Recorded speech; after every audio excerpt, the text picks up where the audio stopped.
everybody, it's me Andrew. Get out into nature and tune in for yourself.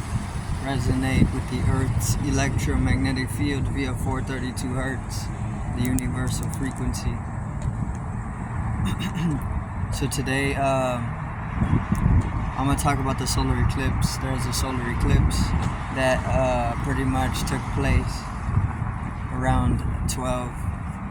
And then I'm also going to put in a little snippet of the footage that I caught of it as well, right? But the solar eclipse, very, very beautiful. I was looking at it naked eye and with the little sunglasses that some people offered me to look at it. I was able to see it without the sunglasses, but with the sunglasses it made it much more clear. Definitely a phenomenal event. It was very, very beautiful. That was the first solar eclipse that I got to witness as well, because around the region they don't usually take place, right? So the whole energy of the solar eclipse was very, very, let me see, I don't actually know where the sun is positioned or even the moon, right? So I can't say in accordance to the zodiacal positioning, because I haven't studied the astrology this month. But the energy specifically for me was rising curiosity, especially when it comes to mathematics, right? And how exactly the various different ratios come into play to be able to for an event like that to happen, right? By this I mean that being able to witness this, it opened up a lot more. It blossomed up some different types of energy that I wasn't open up to previous after or during the experience of the eclipse, right? It reminded me of the whole ring, reminded me of the soul star in a way, right? Maybe so the soul star is pretty much a chakra up here, like a hand's width above the Sahasrara, or the crown chakra, at the soft spot. So at the soft spot there's the crown chakra, which is directly in the middle of our cranium, our head, and then a hand's width above that is the soul star. And obviously the soul star is all about liberating beyond the cycle of life and death, more beyond what the crown, what opening the crown offers to you, or opens you up to, right? So deeper karmic cleansings from opening up the soul star can take place. And this is what the eclipse reminded me of.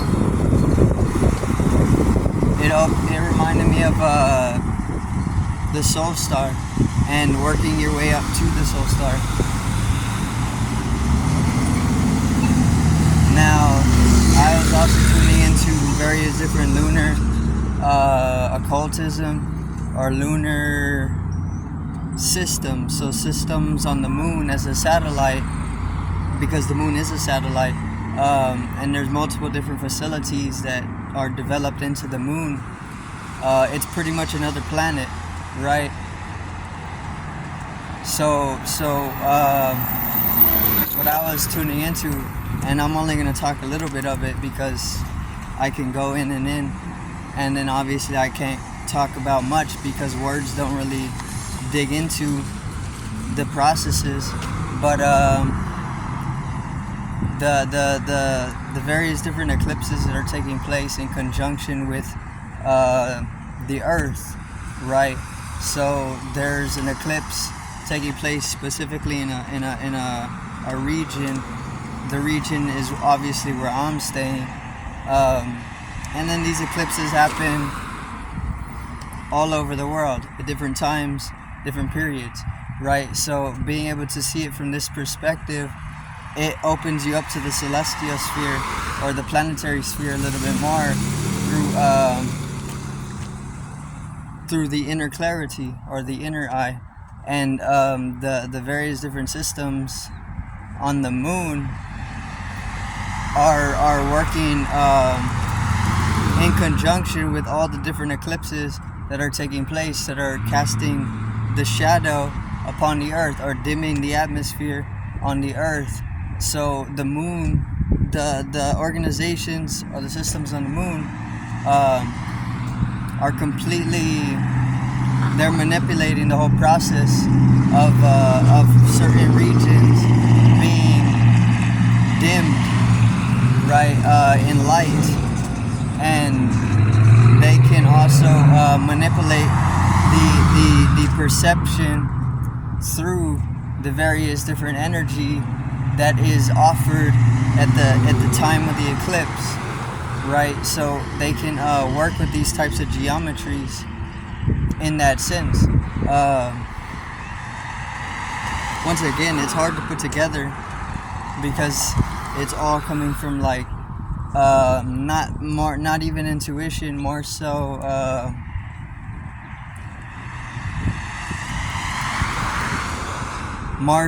just experience, right? So intuition.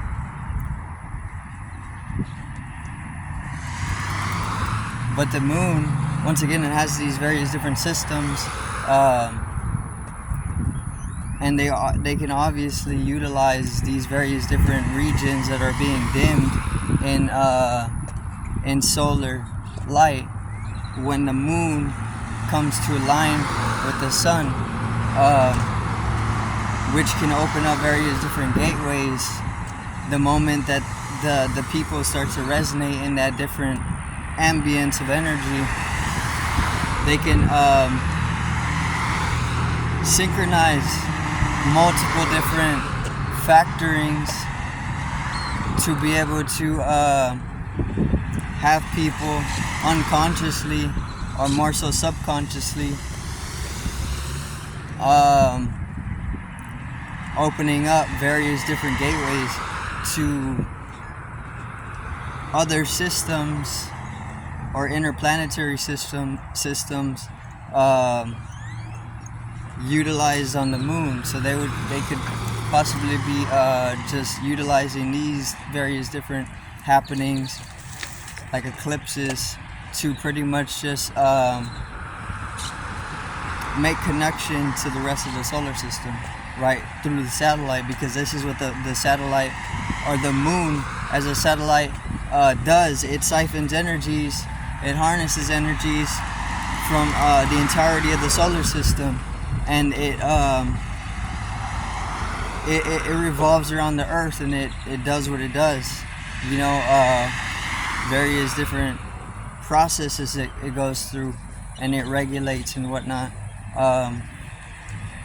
So there's technological development and all that can be observed. There's also things that you can observe because it's out of your range of consciousness, unless you've integrated the unconscious to a degree which other people have not.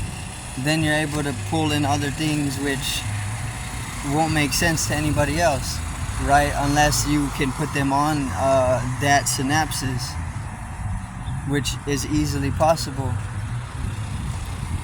But the eclipse, to me, it seemed like it opened up the soul star for everybody in the region that it was taking place in.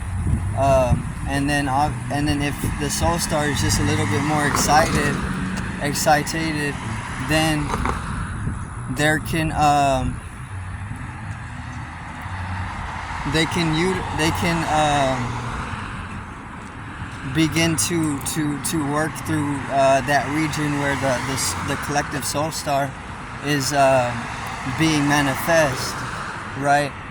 Because the soul star is not a chakra that is opened up to mass people. The soul star is a chakra that is only opened up to the individuals who follow through with the path of opening it up, right? So the soul star is definitely not a chakra that everybody opens or even is able to perceive or experience or see life through, because you really just see life through the soul star or the sun. Being able to experience, project your awareness through the sun, like the Eye of Ra, is coming straight from the ability to see life through the soul star, right? And not everybody can do that. In fact, not a lot of people can do that. It's only if you've developed it within yourself consciously,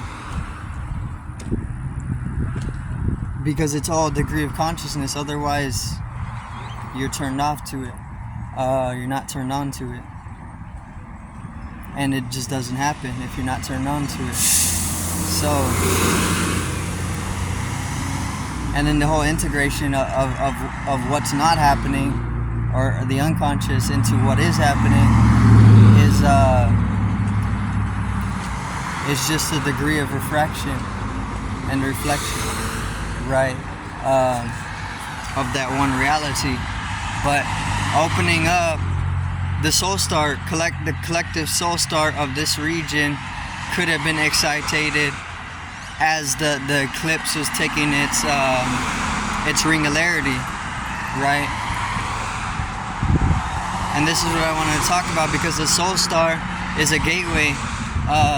Obviously, there's multiple different dimensions that you can access through the soul star, because it's a higher chakra. It's a chakra outer body, or it could even be an inner body chakra, depending on what you see as the actual body. Because the body can be anything, right? This doesn't necessarily have to be the body. There's chakras to the mental body, and they could superimpose in a way where you can find the development of a higher body, which is resonating on the same wavelength but out of perception. So you can't see it with the two eyes, but with the mind you know it, or you can understand a possible plane or body.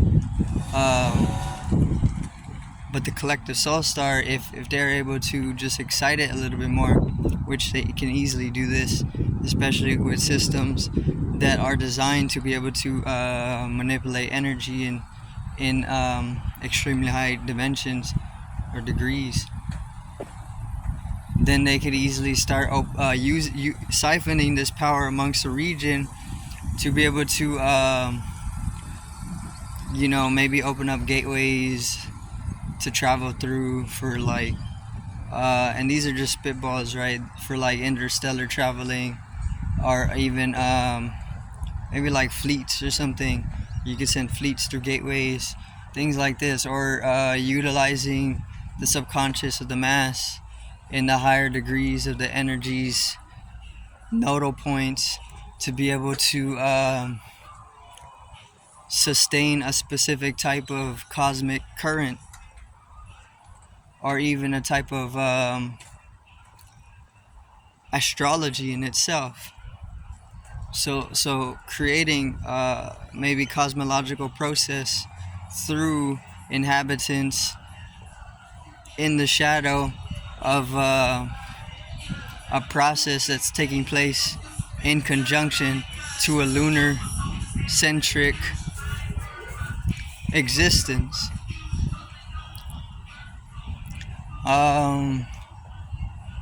But yeah, I don't actually know the zodiacal positions of the moon or the sun this month because I haven't been looking up on them, and I don't really care, to be honest. I know the subconscious keeps track of these things anyway, but still, just let it do that itself. Um, but the eclipse is very beautiful. I'm gonna put a very small clip of it in the video here at the end. But I do thank everybody for watching once again. Peace out, one love. Have a great afternoon.